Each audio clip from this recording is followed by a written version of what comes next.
I remember before getting married that people would tell you you'd meet the right woman when you weren't looking, and thinking that sounded like the most absurd thing in the world, because if you weren't looking, then wouldn't be interested in what you found.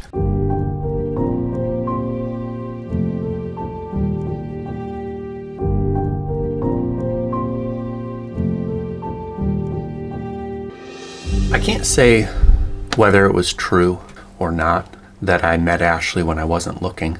In the truest sense, I suppose I wasn't looking because I was already engaged to marry somebody else. But I also knew that the person I was engaged to was not the right person for me. It was so clear, and I'm grateful that I was spared that, because that would have been a terrible marriage, a really bad outcome for me. And I think it would have led to years of difficulty for everybody involved. I could not have been the kind of man that my fiance at the time needed, and she could not have been the kind of woman that I needed. So I'd met my wife, Ashley, before I met the woman that I was engaged to at the time. Never really spoken to her. I'd gone on one church lunch. So after church, my friend Joe and I went to Olive Garden, and Ashley was along. That was the first time I'd ever spoken to her or met her in any way. But I was immediately drawn to her. I remember the first time I saw her, she was sitting in the front left of the Omaha Playhouse where we met for church. And I remember the music was playing, and she swayed from side to side while the music was going. And even during the sermon, she kept swaying slightly. It was a thing she did in those days. I haven't seen her sway in a long time, but she used to be a swayer. She was wearing a blue sleeveless shirt, and I took notice in the realest way. She later joined my Bible study, and at that time she was dating a guy named Justin, and they became heavily gossiped about among our group. And I had to spearhead a conversation with everybody that we weren't the kind of group that gossiped. Then she was supposed to go meet Justin's parents in Georgia. They didn't get that far. Right before they were going to leave, the two of them broke up. She instead went on a trip to Moab, and she texted everybody from the group that she was having a fun time in Moab, and sent a picture of herself at the Arches National Park or something along those lines, that general area. But that's what the days when you couldn't tell that there was a group text. So I thought she had texted me specifically, and I was like, oh, cool. I'll happily interact with her. I should mention at this point in the story, I was already disengaged. So I had a parting of ways with the woman I'd been engaged to. It hadn't been long, maybe like 3 weeks, 2-3 weeks or something like that. So it was still pretty fresh for me. But, you know, I knew that I had been interested in Ashley. And so I'm thinking, oh, cool. Like, we're going to have some texting. So we're going to text each other. And so I was texting her, and a little bit here and there, and kind of learning the lingo and trying to play it cool and all that kind of stuff. And then before I knew it, we were texting a lot, and it was right around Christmas. And I realized I need to make my play. So I texted her and I said, I've got something I want to talk about. Could I pop over to your place and chat with you? So I was just going to tell her how much I liked her and see if there was mutual interest. And I thought there probably was. Unbeknownst to me, she thought I was coming over to let her know that we had to stop communicating so much because I was the leader of the Bible study and it didn't seem appropriate. My no longer fiance at the time still was part of that group. We tried to be very adult-like and all that kind of stuff. I was 25 at the time, and we think we're so adult when we're only 5. It's great. I get over there and I go inside Ashley's apartment, and I think I directly led with, so I really like you, which as pickup lines go, or just being super cool, it was pretty far down there on the list. And she had no clue that I was interested in her. So she kind of had to take it in and think about it a little bit. And I was freaked out, and I was like, everything is wrong. Everything is horrible. I was pretty worried about it. But we continued to text a little bit. And then one day we met to talk about it some more, and ended up getting together over nachos at Qdoba. And our relationship progressed quite quickly. From the time we got together to the time we got married was just about 6 months. That was really exciting. And we've been happily married ever since. Best friends.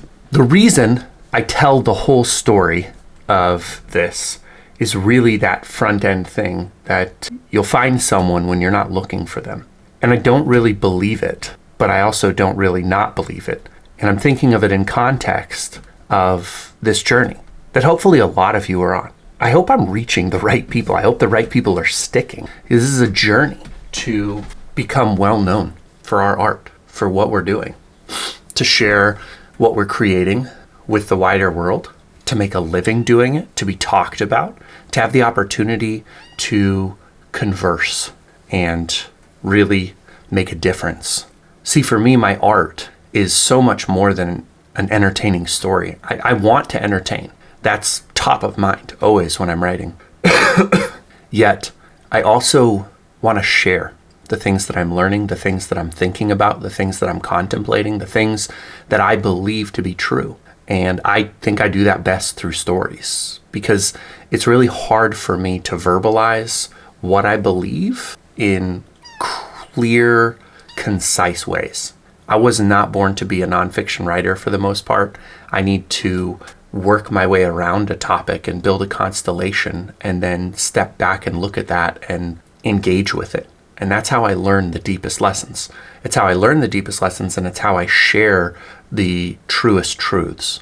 Some of you might be artists who paint, work in charcoals, might be musicians, and you share your truth through visual or auditory communication. And I'm guessing that if you're listening, you probably agree that not everything you do is for entertainment value. You can't create a stunning portrait if you don't have great visual talent that's captivating, that people want to see and love. But you can't create something that people talk about for a long, long time if you aren't sharing truth with them. And I see a lot when I go to Comic-Cons, culture expos, book shows.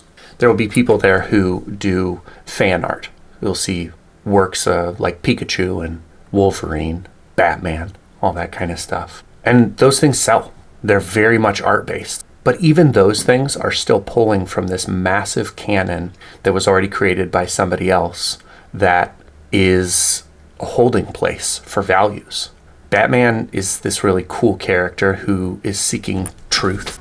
He wants revenge, but he refuses to kill. He wants justice, and so he does everything he can to bring darkness to light and see justice served. He knows the pain of growing up without parents, and he's trying to create a world where more kids don't have to do that. And that's an admirable goal. The artist who created that had a lot to say beyond just entertainment, but they really dialed that entertainment in. It's a challenge for me right now to think about this journey and realize that it began before 2008, maybe as early as 2004, I would say. So 20 years ago, in 2004, I started filling notebooks with my truths, my thoughts, journaling about a girl I'd broken up with. Most things seem to have a girl involved in them, for me at least. Probably for a lot of people, or a guy, somebody you're interested in, romantically.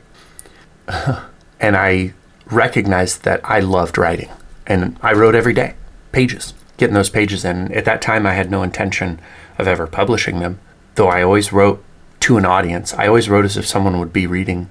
I still have all of those notebooks. They're right above my head at the standing desk where I write and record my podcast and whatnot. That progressed to me getting a MacBook and starting to write down little stories. I thought, I'll get a job. I'll go to college and I'll get a job where I don't have to work a lot of days so that I have plenty of free time to write.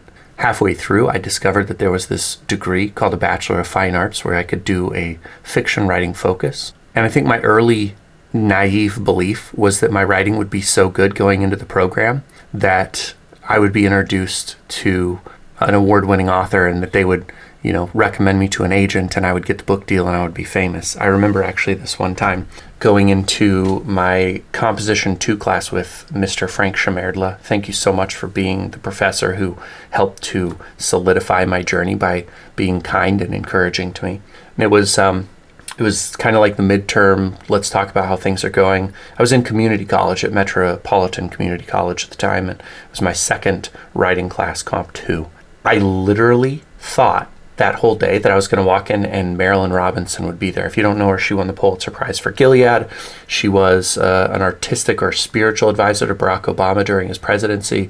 Her work is very dear to me. I think I've probably told stories of why I'm somewhat soured to her these days, but she was so important to me. And I don't know how I convinced myself that my writing was so good that she would travel from Iowa to Omaha to recruit me into the Iowa Writers Workshop. What a dumb idiot. But that's what I believed, and I showed up, and so I was actually let down when Frank gushed about the essay that I'd written and how great it was and that I needed to write. That's what he firmly believed. He's like, you need to write. I haven't seen anybody as good as you. And that really was amazing. It was very vulnerable of him to be so kind. And it did ultimately do the trick because it locked me into writing. But plenty of good professors along the way. Got my Bachelor of Fine Arts eventually from the University of Nebraska at Omaha. Applied to a master's program in Spokane. Took the family there. Got my master's. The whole time I was in the master's, I believed that somebody would recognize my genius, that they would introduce me to an agent or a published author, someone who could help get me through the door. I took it seriously, more seriously than my classmates. I wrote daily. I read more than everybody. I knew what I was doing. And at that point, after 5.5 years of education, or during all of that time, I really developed a strong belief that work ethic was like the main thing. That if I outworked everybody, that there would be positive outcomes for me. Pardon me. Still getting over COVID. I'm pretty slow in that regard. For some reason, I heal slowly, even when I'm eating healthy and exercising. I graduated my master's program, and during that time, we lost our daughter. And so while we probably would have stayed in Spokane under different circumstances, my wife really wanted to be around family, and that made perfect sense to me. So we moved back to Nebraska to be close to her family, and eventually migrated up here to Oakland, where I'm recording right now. An hour north of Omaha, for those of you who care about geography. Very close to the Missouri River, the border of Iowa. Writing, I decided I needed to go in a more commercial direction, because everything up to that point had been literary fiction. The type of stuff that they award the Pulitzer Prize for, you know. You gotta write slice of life reality, no magic, no genre, no werewolves, no witches, no wizards, no dragons, no spaceships, just a bowl of cereal and somebody who's really sadly married to a woman or man that they hate. That was what I was trained to write. But I really liked writing genre. In fact, it was a thinly genre piece that got me into the master's program called The Dogs of Providence Avenue. And the end of the story, a man who's volunteering as a doctor in the Middle East is killed by an IED. And instead of that being the end of his life, he goes through this sort of like Alice in Wonderland like rabbit hole into this alternate universe where there is a Boston Terrier on 2 legs dressed in a tweed suit, drives a Studebaker up and picks up the man and goes off into the distance. I don't recall what the point of the story was, but it was good. I think it was good. I still could find it and read back through it. I might be proud of it still. It got me into grad school, like I said. So I'd written a lot of genre, and I decided I need to move away from writing this literary stuff and write genre, and I need to find a literary agent. So I wrote The 9 Lives of Marva DeLonghi. There's a longer story there I won't go into, but it took me 5 years from 2014 to get it, 2013 to get it fully written. So I got my literary agent, Annie, in 2018. When I was finished with that book, I sent it out. I got 2 offers of representation, and I picked Annie Blomke. Thank you so much. What a valuable learning lesson. I thought, now I have a literary agent. In days, months, weeks, whatever, we're going to have a publishing deal. We're going to get into a bidding war. I'm going to sell this manuscript for $100,000, and I'll be famous, and I'll be touring the country reading this book to adoring audiences. Instead, we did not find anybody who wanted to represent the book for several years. When we finally did find somebody who had some interest in it, the terms were so pitiful that I decided, screw it. This is not worth it. I will be better served by self-publishing.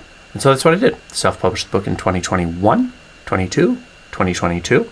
And I've been working on schlepping it everywhere I go. I found this program called Ammo. It's an amazing program.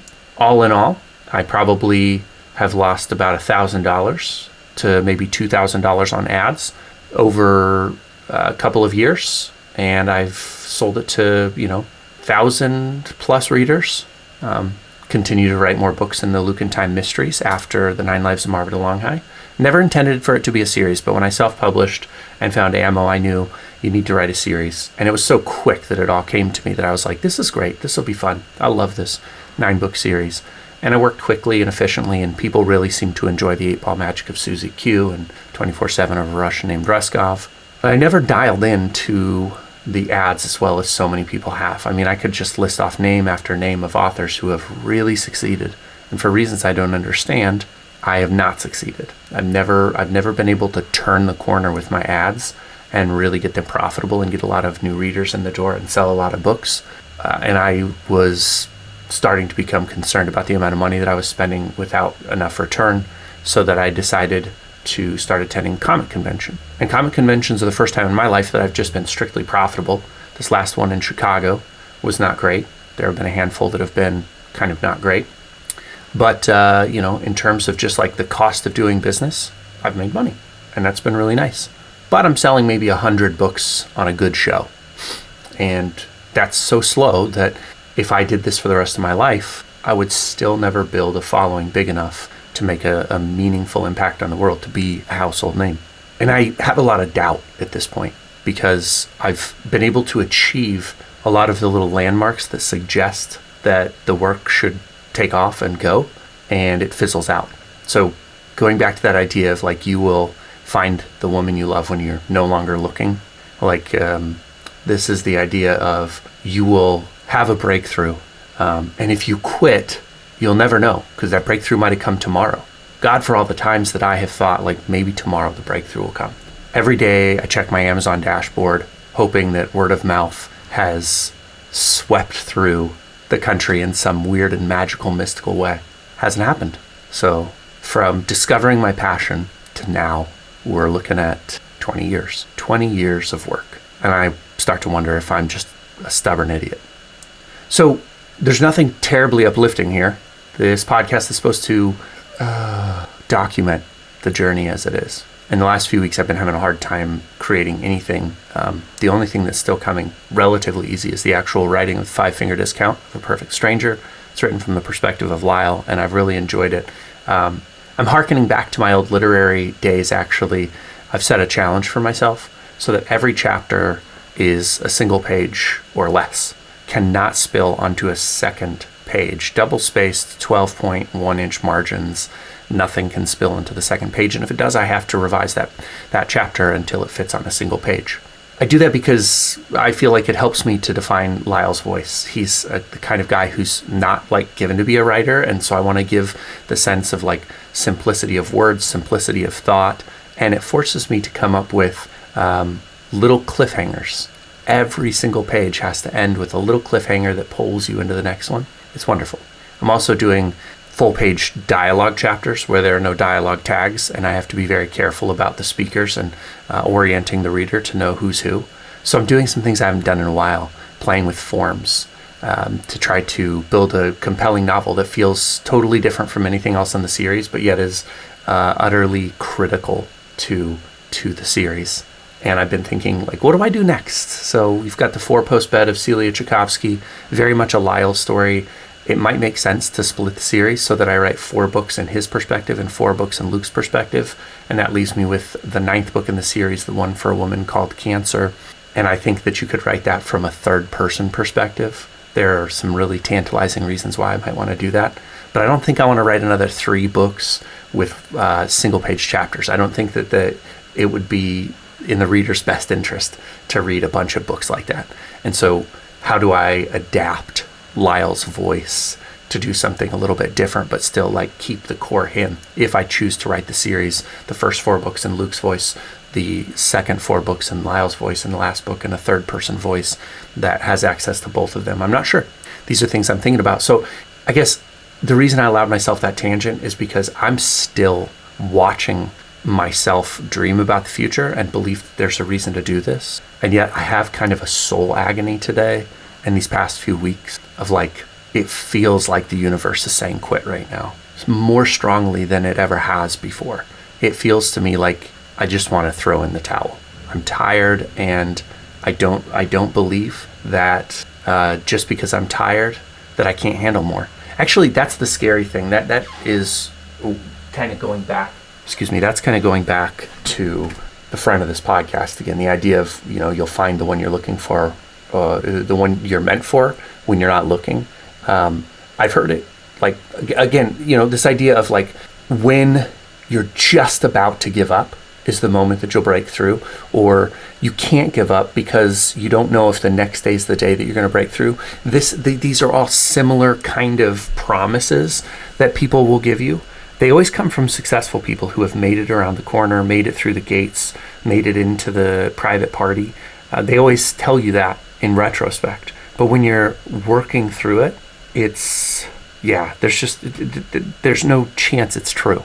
It's a lie. Retrospect is the lie. And what I recognize in myself is an ability to take a lot of abuse, to take a lot of punishment. I had a good friend, John. He should have been the best man at my wedding, honestly. He was my longest standing friend. John, if you listen to this, I'm sorry if I've never said it before. You should have been the best man at my wedding.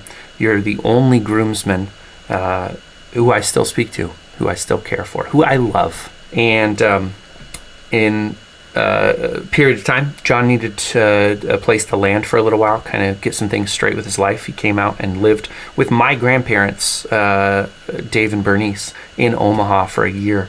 He worked at U.S. Bank, and he bought a scooter that he would, it was like a motor scooter, he would ride from Grandma's house down to the U.S. Bank. At the time, I was off gallivanting in Utah doing my wilderness therapy thing and then working in the oil fields. I came and saw him a few times, helped him move out there. I believe I eventually helped him move back as well. But it was a phenomenal time. And then I couldn't have helped him move back. I think he stayed in Omaha. Anyway, sorry, I'm not remembering everything, and this doesn't matter to you. But the reason I brought him up is because there was a running joke between us, but it was a true for me. I always used to say, oh, you have to smoke through it, or you have to drink through it, or you have to run through it. I live my life in excesses. And so we would go for a run, and he would be like, I'm winded, I'm busted, I need to walk for a second. I'd be like, no, you just have to run through it. There's no other way through but out. You can't turn around. You just have to go through. He would be smoking a cigarette with me. At the time, I was a cigarette smoker, and he would be like, oh, if I have too many of these, it just burns my lungs. And I would be like, no, you just got to smoke through it. Eventually you smoke enough cigarettes, it kills all of the sensors in your body that tell you this is bad, and it gets better. This was just me. This is my view on life, and it's still the filter that I see through the world through. There's no other way through but out. You just got to keep marching forward. I can take a lot of punishment, but I feel a little bit tired of punishment. I feel a little bit tired of being stupid. I feel a little bit tired of wasting money, and I'm a little bit scared that the money is going to run out. We're going to sell our last 2 rental properties here, I think in quick succession, just because the one house I co-own with somebody else and he wants out, and it made sense. And the other house, our long-term tenants are finally looking at moving on. And so I think we're just going to end up flipping both of these houses. And that will give me money to last for a while yet. But then I have nothing left. Then I'm back to zero, so to speak. And when that money runs out, I definitely have to start thinking about other things. Will the universe pick up for me? What have I done wrong? How can I fix it? What am I not doing well enough? I don't know the answer to any of those questions. It's a real downer of a podcast episode, folks, and I apologize for that. Here's my hope for you. If you're listening right now, that no matter where you're at in your journey, this will become a part of your thinking. I don't want to bring you down, and your process will be different than mine. Everybody's process is different. I've watched several people have great success where I have not had success. A friend I met in grad school published in more prestigious magazines than I did, and it happened pretty quickly for him. Like he started out as a good writer, but he got really, really good quite quickly.